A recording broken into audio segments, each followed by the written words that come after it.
Globalization created a very strong shock on the politics of advanced democracies and European countries in particular. Now, what happens is that international trade has benefits in the aggregate for the economy. But at the same time, some groups, some sectors, some regions might lose from globalization. And after World War II, European countries had adopted this model that is called embedded liberalism, that combines open trade, and so openness to international trade, and generous welfare state provisions that in some way buffer the potential losers from globalization from the costs that might come from adjustment from international competition. Now, what happens is that at the end of the 90s probably, the shocks become much larger. You have the emergence of Asian economies, China in particular, that become extremely competitive in the international trade scene. And this means that the shocks that have to be buffered are much larger than they used to be.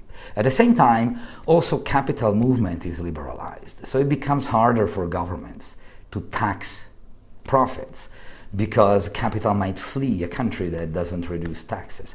So suddenly governments find themselves in a position of having to compensate more losers because there's more international trade, more competition from emerging economies. At the same time, they have fewer resources. And this leads to a loss of credibility of this type of arrangement. And a demand for a different model emerges, what we call, and has come to be named, economic nationalism.